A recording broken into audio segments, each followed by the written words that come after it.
কি দেখাইলা? মাংস আর কি? জেলার মদন উপজেলা আর জয় বাংলা হচ্ছে একটা ইউনিয়ন। আর নদী কিভাবে পার হইব? নদী নদী পার হবো কিভাবে? বিয়ে গতকালকে শেষ হইলো, এখন আজকে আমরা যাচ্ছি হচ্ছে বৌবাতে, বরের বাড়িতে। আমার সাথে আছে যে বন্ধু সমর। সমর, তুমি তো রেডি? হ্যাঁ রেডি। এখন আমাদের উদ্দেশ্যে রওনা করেছি আমরা কলকাতা থেকে। এখন আমরা বাস স্ট্যান্ড যাচ্ছি। কারণ বাস স্ট্যান্ড যাবো, গিয়ে টিকিট করবো। আরও লোক আছে, তো সবাইকে ফোন দেওয়া দায়িত্ব হচ্ছে আমার। মোটামুটি ম্যানেজ করেই ফেলছি, কারণ টিকিটগুলো কাটি। আর ওইদিকে বিনয় আসতেছে বাইক দিয়ে বাড়ি থেকে। আবার সামনে থেকে আরও দুই ভাই আছে আমার, ওরা উঠবে। বাসের টিকিট কাটা শেষ, এখন বাসে উঠবো। এই হচ্ছে মেশু।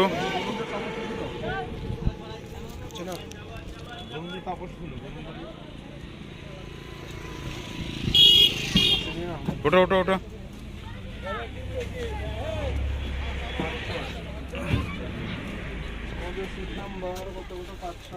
5, 6, 7, 8 আর 15। আমরা বাসে উঠলাম। এটা হচ্ছে মদন বাস স্ট্যান্ডে না?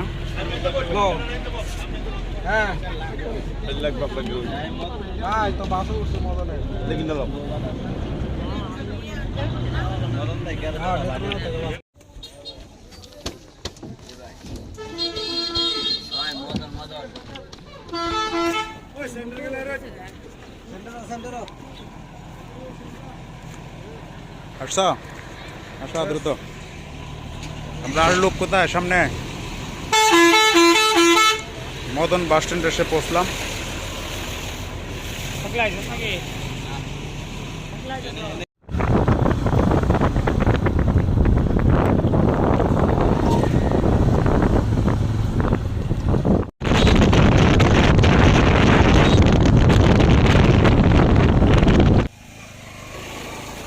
রাস্তার অবস্থা খুবই খারাপ, তো বাইকটাকে ছেড়ে দিলাম। আমরা এখন হেঁটেই যাচ্ছি, সামনে গিয়ে আবার উঠবো যখন ভালো রাস্তা পাবো সামনে।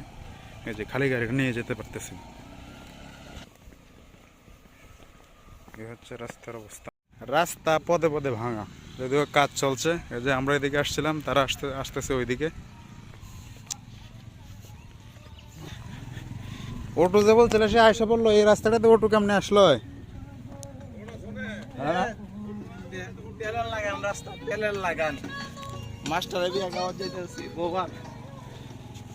আসলো অটোটা মাথাত করে নিয়ে আসলো।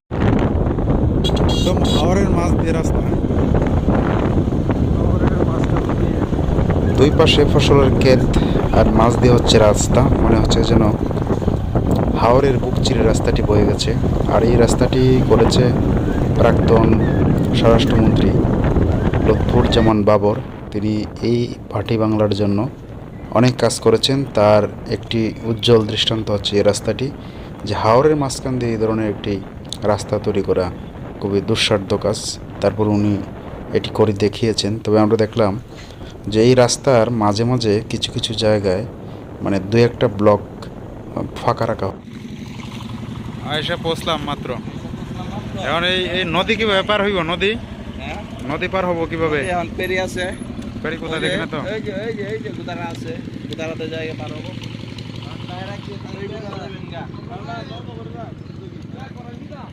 অনেক ব্যাকওয়ার্ড জায়গা, অর্থাৎ এখানে যাতায়াতের অবস্থা খুবই বাজে।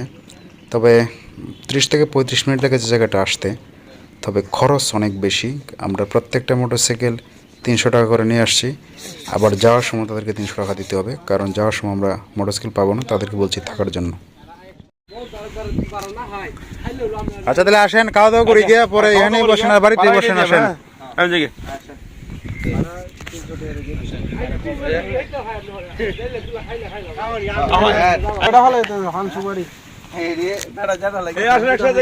একসাথেই যায়। আসেন সবাই, একদম ধুলায় ভরে শেষ নাকি?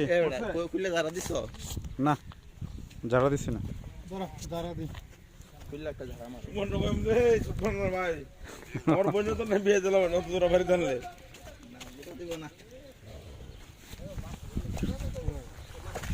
হ্যাঁ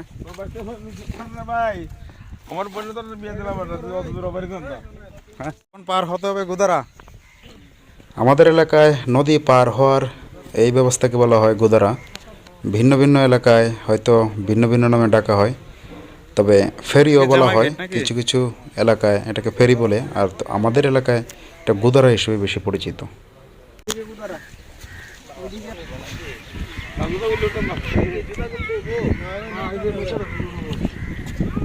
নৌকা সেট করা আছে।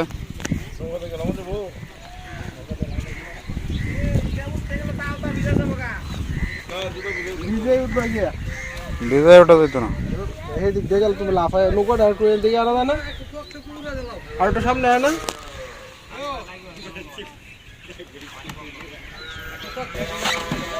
ভাই লাফ দিতাম, লাফা হানিফ করবো না।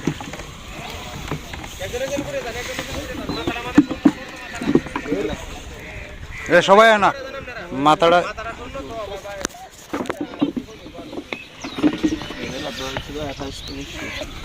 কি জায়গা,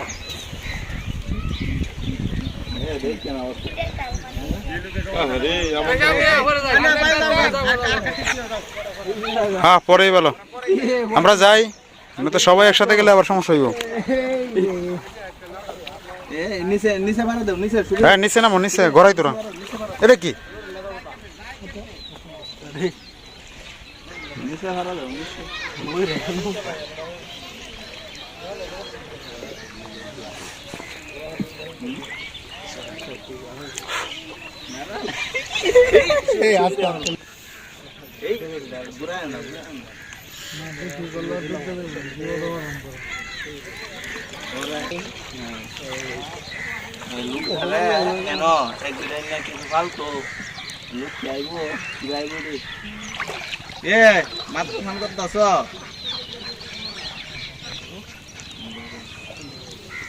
এদিকেও তো লাগে না, কি অবস্থা?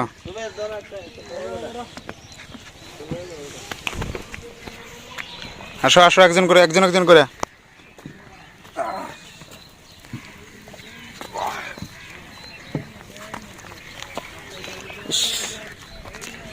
কোন কি অবস্থা, অনুভূতি কেমন এই যে এত কষ্ট করে আসলা? আঙ্কেল আসলাম তো ঠিক আছে, কিন্তু খুব ভালো লাগতেছে না যে জায়গাটার প্রতি। ভালো লাগলো, কিন্তু বর্ষাকালে যে সময় আসলাম ওই সময় ভালো লাগছিল। বর্ষাকালে তুমি আমি যে সময় আসছিলাম অনেক ভালো লাগছিল। সমর কি অবস্থা, কেমন ভাবলা আর কেমন পাইলা এসে? এখন কি ভাবছিলা খুব দ্রুত এসে পারবো না? যেমন ভাবলাম তেমন পাইছে না, নদীর পারে তাদের বাড়ি। হ্যাঁ তুমি কি ভাবছিলা? ভাবছিলাম তো ওই লোক গিয়া সমতল, এখন তো আল্লাহ পানি চলে। ভাবছেন নদীর ভিতরে থাকবে, আমরা নদীর পারে ভাই, নদীর পারে। এই তাড়াতাড়ি আসো, তাড়াতাড়ি, আমরা দাঁড়ায় আছি এখানে।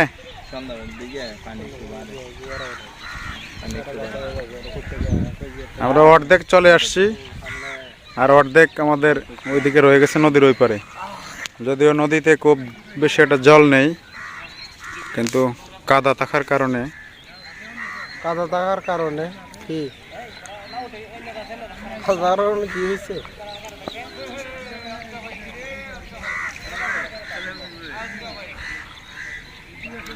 একদম রিস্কি। এরা যারা উঠছে একদম ডুবে ডুবে অবস্থা। অবস্থা সিরিয়াস হয়ে যায়।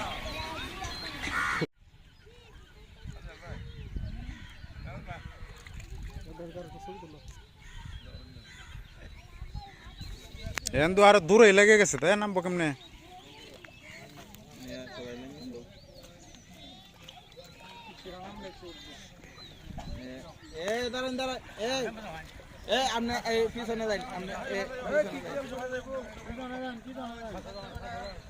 আরো যাই, আরো পিছনে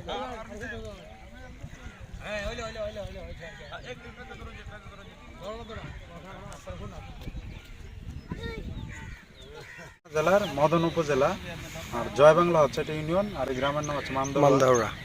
তো যে বিয়েটা ওই যে গ্রামটা, এই গ্রামটা আসো, এদিকে একটা নদী আছে, সেটা নদীটা দেখে। এই যে সামনে একটা নদী আছে, এদিকে দেখো একটা গড়, এটা কিসের জন্য রাখছে ঘরটা? এই যে এই গড়, এটা গড় না অবশ্য, এটা হইল শ্মশান ঘাট। শ্মশান ঘাট, তাহলে কি হচ্ছে নদী? এই নদী পাশ দেখাও, এই পাশ, এই যে যে নদী এটা হলো মরা নদী। মরা নদী বলা হয় সেই সব নদী যেসব নদীতে জোয়ার ভাটা হয় না। অর্থাৎ একটা সময় নদীতে প্রচণ্ড স্রোত বহে যখন বর্ষাকাল, প্রচুর পানি থাকে তখন। আর শুকনো মৌসুমে এগুলোতে পানি কম থাকে, কিছু কিছু নদী আছে অনেক শুকিয়ে যায়, সেজন্য এটিকে বলা হয় মরা নদী। আর যেসব নদীতে জোয়ার ভাটা বয় সেগুলোকে এই মরা নদী বলে না, কিন্তু জেতা নদী বলে, কিন্তু আমি সেটা জানি না। তবে সাধারণত যেগুলোতে জোয়ার ভাটা বসে না সেগুলোকে মরা নদী বলে। এই পাশটা ওইটা মনে হয় ওইদিকে ওই হাওড় পর্যন্ত গেছে, আর ওইটা ওই দিক থেকে কোন দিক থেকে শুরু হয়েছে আমি জানি না। এই পাশে একটা খাল আছে নাকি আপনাদের? কৃষক আছে, তারা কমপক্ষে মানে মোটামুটি অ্যাভারেজ যদি হিসাব করি 3-4 লক্ষ টাকার ধান তারা বিক্রি করে। এবং এই সব কৃষিকাজ করতে কিন্তু খরচ খুবই কম, কারণ এই যে পলি মাটি যেগুলো আসে এগুলো কিন্তু হাওড়ের যেহেতু একদম তলা বা সর্বশেষ সীমানা, সেই জন্য পলি মাটি প্রচুর পরিমাণে এখানে পড়ে। আর আপনারা জানেন পলি মাটিটা হচ্ছে প্রচুর পরিমাণে মানে উর্বর একটা মাটি। আর আমাদের এদিকে যেসব ক্ষেত আছে সেগুলো আসলে এইগুলোর চেয়ে অনেক খরচ বেশি। ধান হয়তো হয় মোটামুটি ভালোই, কিন্তু খরচটা অনেক বেশি। আমাদের এদিকে যদি 500 মণ ধান এই তৈরি করতে গিয়ে বা মারাইতে গিয়ে যদি 1.5 লাখ টাকা বা 2 লাখ টাকা খরচ হয়, এইদিকে দেখা গেছে যে এটা লাখ টাকার নিচে খরচ হবে, 50 বা 60 হাজার টাকা হলেই হবে। কারণ কীটনাশক বা সার এগুলো খুবই কম লাগে। আর দেখেন এই যে সামনে যে জায়গাটা, এখানে এগুলো কিন্তু আসলে চাষের জমি না। হ্যাঁ, এগুলোতে যে গবাদি পশু বা গরু ছাগল যেগুলো আছে এগুলো কিন্তু ছড়ানোর মতো প্রচুর জায়গা রয়েছে, এখানে এরা ঘুরে ঘুরে ঘাস খেতে পারে। কিন্তু আমাদের এদিকে এমন একটা অবস্থা, এই 2 কাঠা 3 কাঠা জায়গাও খালি নাই, শুধুমাত্র যে রাস্তা আছে এগুলো বাদ দিয়ে আর গবাদি পশু চড়ানোর মতো বা ঘাস খাওয়ানোর মতো জায়গা খুবই কম কি নাই বললেই চলে। এখন যেসব জায়গা ছিল সেই সব জায়গা মানুষ উন্নত প্রযুক্তি বড় বড় ট্রাক্টরের মাধ্যমে সেগুলোকে এখন কৃষি খাতে পরিণত করছে, যে কারণে এখন গরু বা ছাগল এগুলো পালন করা খুবই দুষ্কর হয়ে গেছে। এখন বিল্ডিংটা কি বলছিল? শ্মশানঘাট হচ্ছে এখানে মানুষ আমাদের হিন্দু ধর্মীয় রীতিতে মানুষ যখন মারা যায় তখন তাদেরকে এই শ্মশানঘাটে নিয়ে আসা হয়, এখানেই শেষকৃত্য অনুষ্ঠান করা হয়। আর মুসলিম যারা আছেন তাদের তো কবরস্থান রয়েছে, সেখানে কবরস্থ করা হয়। তো আমাদের এটা হচ্ছে একটা শ্মশানঘাট, এটা হয়তো পরিপূর্ণ হয় না, কাজ অর্ধেক, মানে পরবর্তীতে এটা আরও সুন্দর করে করা হবে। আর এটা উঁচু করার একটা কারণ হচ্ছে এখন যে এখানে শুকনো জায়গা দেখা যাচ্ছে, এই যে আমি যেখানে দাঁড়িয়ে আছি এখানে কিন্তু পানি নেই। হ্যাঁ, এবং ওইখানেও কিন্তু পানি নেই। তো এমন একটা সময় আসে মানে অর্থাৎ বর্ষাকালে, তখন কিন্তু পুরো এলাকা একদম পানিতে তৈ করে।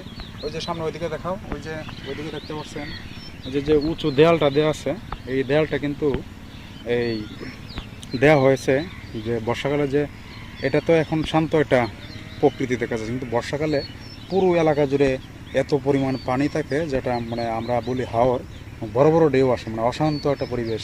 তখন এইসব গ্রামগুলো বা এই ঘরবাড়িগুলোকে রক্ষা করার জন্যই সরকার থেকে এই বেড়িবাঁধটা বা এই পাকা করে দেওয়া হয়েছে, যে কারণে এই ঢেউগুলো বাড়িতে গিয়ে লাগে না।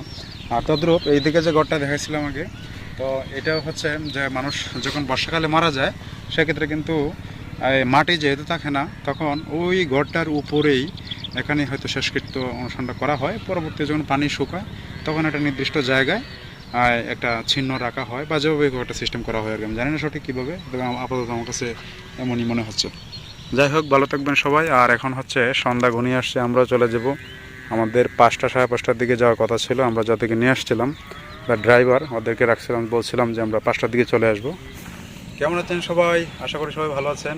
তো আমরা আজকে আসছি অনেক দূরে বলতে যে আমাদের বন্ধু সুমন, যে আমরা এর আগে বিনয় আর আমি যে মেয়ে দেখতে গেছিলাম, তারপরে গেলাম তার মঙ্গলের অনুষ্ঠানে, তারপর কিছুদিন পূর্বে গেল বিয়ে 24 তারিখ। হ্যাঁ, তো আজকে হলো তার বাড়িতে একটা অনুষ্ঠান ছিল যেটাকে বলে বৌভাত। বিয়ের অনুষ্ঠান উপলক্ষে গ্রামের মানুষ বা বন্ধুবান্ধব বা আত্মীয় স্বজন যারা আছে সবাইকে নিয়ে একটা অনুষ্ঠান করা হয়, মানে খাবার দাবার অনুষ্ঠান। তো এত দূরে কিন্তু আমরা আসতাম না, সেই সকাল 9টায় কলমাকান্দা থেকে রওনা দিচ্ছি, এখানে এসে পড়ছি কটায়, প্রায় 3টার দিকে পৌঁছেছি। এখন শুধু আসছি তার সাথে একটা ভালো সম্পর্ক, বন্ধু বা ভাই যাই বলেন, মানে কাছের একটা সম্পর্ক। এর জন্যই মূলত অনেক দূর থেকে আমি আসছি। আমার সাথে এই যে সমর আসছে, সমরে দেখাও, এই যে সে আসছে, তারপরে মেশু এদিকে রয়েছে, মেশু আসছে, আমার একটা বন্ধু কুকন, তার একটা বন্ধু সুবীর, তারপর বিনয়।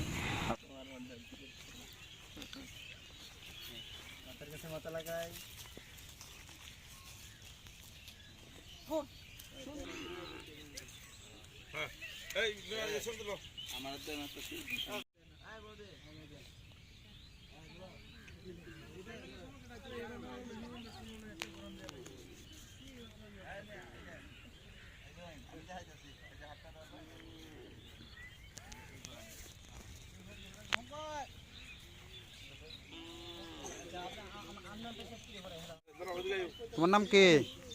তুমি নাম কি তোমার? তোমার নাম কি? আর তোমার নাম? জুমা। আর তার নাম? আমার নাম তৃপ্তি। তোমার নাম? পবিত্র। আর তোমার নাম? অনিক। আর তোমার নাম? বিশ্ব। হ্যাঁ? বিশ্ব। বিশ্ব কি? বিশ্ব বর্মন। ও, তুমি খাইছ দুপুরে? দুপুরে খাওয়া দাওয়া করছো? করছ? আহ, তুমি খাইছ? কি দেখাইছ? মাংসটা হয়। বিয়ে বাড়িতে খাইছ না? কি দেখাইলা? মাংস। মাংস আর কি? আর ডাল দিয়া। আর মাছ দিয়া। তোমরা কি স্কুলে যাও সবাই? ও। তুমি কোন ক্লাসে পড়ো? শিশুন। শিশু মানে। আর তুমি তো অবশ্যই যাও না, ঠিক না? তুমি যাও স্কুলে? তুমি কোন ক্লাসে? শিশু মানে তুমিও? ঠিক আছে, কার্যক্রম শেষ, সন্ধ্যা হয়ে গেছে, এখন আমরাও চলে যাব। আমরা এখন চলে যাচ্ছি।